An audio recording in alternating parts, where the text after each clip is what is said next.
All right, time for the next program on the calculator. We're going to do geometric sum. So again, that would be for a geometric sequence where you multiply by the same number to get to the next term.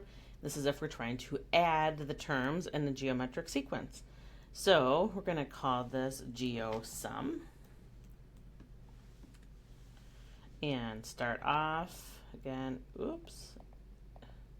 and we want to display and tell the user what we are looking for. So to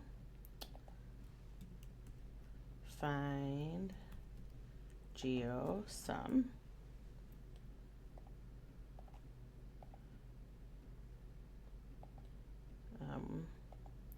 and we need the first term. So enter the first term. We're going to call that term A. So now we're going to prompt for the user to input that value. Next, we're going to enter the ratio. So that's what you multiply to get to the next term. So we're going to display, enter the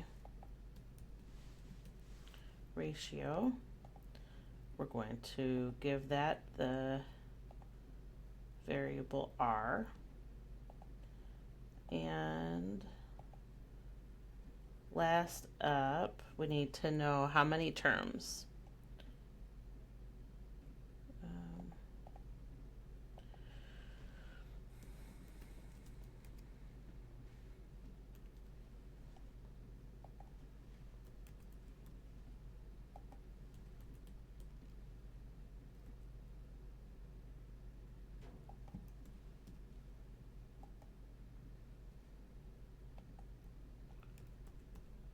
How many terms we have in that we're trying to add.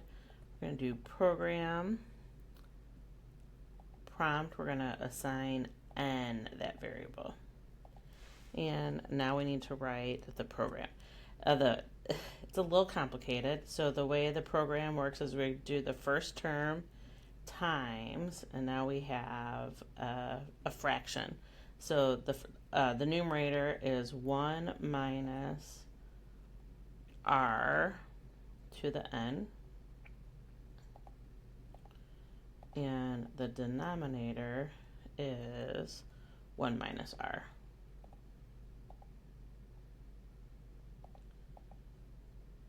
And we're going to store that to X, and then give the user what they're looking for. The sum is. And last up, we display the value X, which is what the program solved for. So now let's give it a test. So you're going to do second mode to quit. We're going to come over here, and we just wrote GEOSUM. So we'll use the sequence 2, 6, 18. So the first term is 2. The ratio is we're multiplying by 3, and we want to add 3 terms. So if we add 2, 6, and 18, we should get 26 as the answer. Woohoo! The program works. Congratulations. And hopefully the geometric sequence program will help you, and please check out our other videos.